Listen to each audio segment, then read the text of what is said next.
நாம் இன்றைக்கி பார்க்க போகிறது ரொம்ப ரொம்ப சிம்பிளான வர்க்கி பூரி. அதுவும் பார்த்திங்கன்னா நான் கோதுமையில் பண்ணியிருக்கேன்.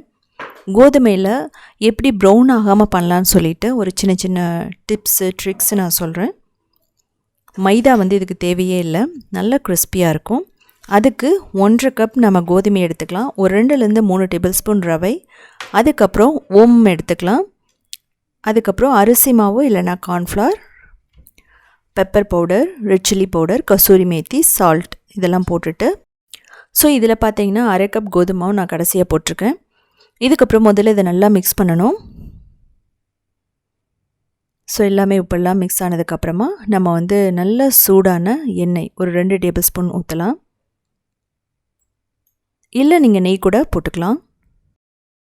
ஸோ இதை நம்ம ஸ்பூனில் தான் மிக்ஸ் பண்ணணும். ஏன் அப்படின்னா நல்ல சூடான ஆயில் ஊற்றும் போது என்ன ஆகும்னா ரொம்ப சூடாக இருக்கும்.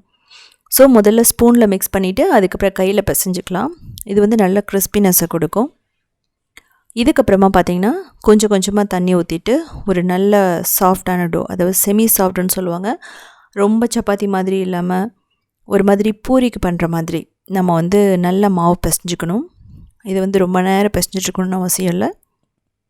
ஸோ ஒரு நல்ல சாஃப்டான டோ மாதிரி கொண்டு வந்ததுக்கப்புறம் இதை மூடி ஒரு 15 நிமிஷம் அப்படியே வச்சிடலாம். இதுக்கப்புறம் அரிசி மாவும் நெய்யும் போட்டுட்டு நம்ம மிக்ஸ் பண்ணி வச்சுக்கலாம். இது லேயர்ஸுக்காக, கிறிஸ்பியான லேயர்ஸ் வர்றதுக்காக நம்ம இதை ரெடி பண்ணி வச்சுருவோம். அதை ஒவ்வொரு லேயர்ஸ் மேடையும் இதை தடவுவோம். இப்போது 15 நிமிஷத்துக்கு அப்புறமா நமக்கு அந்த டோ ரெடி ஆகிடுச்சு. இதை திரும்ப ஒரு நிமிஷம் நல்லா பசியணும். அதுக்கப்புறம் ஈக்குவல் சைஸ் பால்ஸாக இதை நம்ம எடுத்து வச்சுக்கலாம். ஒரு சின்ன சின்ன உருண்டைகளாக உருட்டி நீங்கள் தனியாக எடுத்து வச்சுருங்க. அதுக்கப்புறம் மாவு தூவிட்டு நம்ம ஒரு நல்ல சர்க்கிள் மாதிரி தேய்ச்சி எடுத்துக்கணும். இது ரொம்ப தின்னாக இருக்கணும்னு அவசியம் இல்லை, ஓரளவுக்கு திக்காக இருந்தாலும் ஓகே. அதுக்காக ரொம்பவும் திக்காக இருக்கக்கூடாது. ஸோ பாருங்கள், இந்த அளவுக்கு நம்ம தேய்ச்சி எடுத்துக்கலாம். இதுக்கப்புறம் மாவு தூவிட்டு நம்ம இதை எடுத்து தனியாக ஒரு பிளேட்டில் வச்சுருவோம். இதே மாதிரியே 6லேருந்து 7 சர்க்கிள் நம்ம பண்ணலாம். ஸோ நான் கூடிய சீக்கிரமாக வீடியோ போடுறேன். எப்படி இவ்வளோ லேயர்ஸ் பண்ணாமல் ரொம்ப சிம்பிளாக எப்படி பண்ணலாம் அப்படின்னு சொல்லிட்டு நான் வீடியோ போடுறேன். ஸோ ஒவ்வொன்றுக்கு மேலேயும் நம்ம மாவு தூவிட்டு போடுறோம், ஏன்னா ஒன்றோட ஒன்று ஒட்டாமல் இருக்கணும் அதுக்காக. ஸோ பாருங்கள், ஒரு 7 லேயர்ஸ்க்கு மேலே வந்துடுச்சு. இதுக்கப்புறம் நம்ம ஒவ்வொரு லேயர்ஸ் மேலேயும் அந்த அரிசி மாவு மிக்ஸ் பண்ண அந்த நெய்யை தடவிடணும். இப்படி நீங்கள் தடவலைன்னா லேயர்ஸ் வராது. ஸோ அதனால தான் நம்ம இந்த ஸ்டெப்பை ஃபாலோ பண்ணுறோம். இது ட்ரெடிஷ்னலான ஒரு மெத்தட்னு சொல்லலாம். இது பார்த்திங்கன்னா ஈவினிங் ஸ்கூல்லேருந்து வரும்போது குழந்தைகளுக்கு கொடுக்கலாம், இல்லைனா டீக்கு எடுத்துக்கலாம், இல்லை ஏதாவது ஃபெஸ்டிவல் வரும்போது தீபாவளி, பொங்கல், ஹோலி இப்படியெல்லாம் வரும்போது இது நம்ம பண்ணலாம். ரொம்ப சிம்பிளானது தான். ஒரு 15 to 20 மினிட்ஸில் நம்ம பண்ணிடலாம். ஸோ தடவினதுக்கப்புறமா திரும்ப நம்ம என்ன பண்ணணும், நல்லா டைட்டாக இதை மடிச்சுக்கலாம். இப்படி ரோல் பண்ணிக்கலாம். இது பார்த்திங்கன்னா ரொம்ப டைட்டாக இருக்கணும். ஸோ இந்த இடத்துல நீங்கள் தப்பு விட்டால் நம்ம அந்த வர்க்கி பொரி பண்ணும்போது லேயர்ஸ் தனியாக வந்துடும். அதுக்கப்புறம் அதுக்குள்ளே என்ன ஆகும் அப்படின்னா எண்ணெய் போய் நல்லா அப்சர்வ் பண்ணிக்கும் எண்ணெய். ஸோ அப்போ நல்லா இருக்காது. அதே மாதிரி நீங்கள் ரொம்ப தின்னாக தேய்ச்சாலும் நீங்கள் எண்ணெயை அப்சர்வ் பண்ண ஆரம்பிச்சிடும். ஸோ அதனால் இது மாதிரி எட்ஜஸை சீல் பண்ணி விட்டுட்டு நம்ம திரும்ப கொஞ்சம் ரோல் பண்ணதுக்கப்புறமா இதை ஈக்குவல் சைஸாக நம்ம ஸ்லைஸ் பண்ணிக்கலாம், கட் பண்ணி எடுத்துக்கலாம்.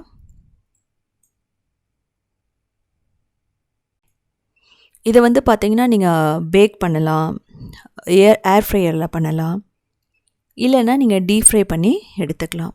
ஸோ டீப் ஃப்ரை பண்ணால் நல்லா லேயர்ஸ் எல்லாம் கிறிஸ்பியாக நல்லா வரும். நீங்கள் பேக் பண்ணும்போது என்ன பண்ணணும்னா மேலே ஆயிலில் தடவிட்டு இல்லை நெய்யை தடவிட்டு தான் பேக் பண்ணணும். ஒரு 25 மினிட்ஸ் பேக் பண்ணலாம் 180 டிகிரியில். ஸோ நீங்கள் பார்த்துக்கோங்க, அந்த வீடியோவும் கூடிய சீக்கிரமாக நான் போடுறேன். இது மாதிரி ஒரு நல்ல சர்க்கிள் மாதிரி பண்ணிவிட்டு இதை நம்ம தேய்ச்சி எடுக்க போகிறோம். இதுவும் பார்த்திங்கன்னா ரொம்ப தின்னாக இருக்கணும்னு அவசியம் இல்லை, நல்லா திக்காகவே தேய்ச்சி எடுத்து நம்ம ஃப்ரை பண்ணிடலாம். இந்த வர்க்கி பொரியில் உங்களுக்கு வேணாம், இது மாதிரி வேணாம் அப்படின்னா இதை தேய்ச்சதுக்கப்புறம் நீங்கள் ஷாலோ ஃப்ரை கூட பண்ணலாம். இல்லைன்னா நீங்கள் வேணாம் அப்படிங்கும்போது இதில் நீங்கள் பராத்தா மாதிரி கூட போட்டு எடுத்துக்கலாம். ஸோ பாருங்கள். ஸோ இந்த அளவுக்கு திக்னஸ் இருந்தால் போதும். சொல்லப்போனால் ஒரு 10 சென்டிமீட்டருக்குள்ளே இருந்தால் போதும்.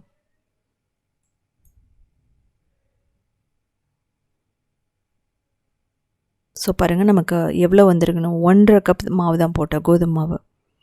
ஸோ நமக்கு வந்து நல்லா ரொம்ப பர்ஃபெக்டான லேயர்ஸோட கூடிய நமக்கு அந்த ரா வெர்க்கி புரி ரெடி ஆகிடுச்சு. ஸோ கிட்டத்தட்ட 12 வந்திருக்கு, ரொம்ப பர்ஃபெக்டாக. இதுக்கப்புறம் நம்ம சூடான எண்ணெயில் போடணும். ஆனால் ரொம்ப சூடான எண்ணெயில் போடக்கூடாது. ஒரு லோ மீடியம் ஃப்ளேமில் வச்சுட்டு மட்டும்தான் நீங்கள் ஃப்ரை பண்ணணும். நீங்கள் ரொம்ப சூடான எண்ணெயில் போடும்போது பபிள்ஸ் வர ஆரம்பிச்சிடும், கிறிஸ்பினஸ் போயிடும். டைம் ஆக ஆக என்ன ஆகுனா சொதன்னு ஆக ஆரம்பிச்சிடும். ஸோ அதனால் நீங்கள் என்ன பண்ணால் லோவில் வந்து வச்சுட்டு பண்ணுங்கள். ரொம்ப லோ, சூடாக இருக்கணும், லோவில் வச்சுட்டு பண்ணுங்கள். உங்களுக்கு அப்படி ஆயிலோட அளவு தெரியல அப்படின்னா இந்த மாதிரி ஹீட்டுன்னு ஒரு டூத் பிக் எடுத்து நீங்கள் வச்சு பார்த்தீங்கன்னா அதில் வந்து ஒரு சத்தம் வரும். அதான் வந்து பர்ஃபெக்டான கன்சிஸ்டன்சி. அதுக்கப்புறம் நீங்கள் ஏதாவது ஒரு மாவு கொஞ்சம் எடுத்து எண்ணெயில் போடும்போது அது மெதுவாக மேலே எழும்பி வரும். நீங்கள் போட்டோன்னே வர்றதெல்லாம் வந்து முறுக்குக்கு பண்ணுறது. ஆனால் வந்து இதுக்கு நம்ம போட்ட உடனே லைட்டாக தான் மேலே வரணும். ஸோ இதை நம்ம கிறிஸ்பியான வர்க்கி பொரி ரெடி ஆகிடுச்சு. இதுக்கப்புறம் இதே மாதிரி நம்ம அடுத்த பேட்சையும் போட்டு எடுக்க போகிறோம். ஸோ சேம் அதே மாதிரியே தான் லோ ஃப்ளேமில் வச்சுட்டு பண்ணுவோம். ஸோ பாருங்கள் லேயர்ஸ் எல்லாம் எந்த அளவுக்கு தெரியுதுன்ட்டு. ஸோ இது வந்து பார்த்திங்கன்னா நமக்கு வந்து 1 மந்த் வரைக்குமே நம்ம வச்சுருக்கலாம். ஆனால் நம்ம எப்போவுமே வந்து செஞ்ச உடனே ஒரு வாரத்துக்குள்ளே சாப்பிட்றது ரொம்ப நல்லது கூட. ஸோ அதனால் நம்ம எப்போவுமே ஆயிலில் ஃப்ரை பண்ணும்போது ரொம்ப நாள் வச்சுருக்க வேண்டியதில்லை. ஸோ கொஞ்சம் கொஞ்சமாக நீங்கள் ஃப்ரை பண்ணி எடுத்துக்கலாம். இது வந்து மைதாவில் தான் பண்ணணும்னு சொல்லிட்டு எந்த ஒரு அவசியம் கிடையாது. இதுக்கு தேவையான பொருட்கள் வந்து நான் முன்னாடியே கொடுத்துருக்கேன். அதே மாதிரியே அளவுகளும் வந்து ரொம்ப சிம்பிளாக கொடுத்துருக்கேன். உங்களுக்கு வந்து எக்ஸ்ட்ரா வேணும்னாலும் நீங்கள் எக்ஸ்ட்ரா மாவு போட்டு பண்ணிக்கலாம்.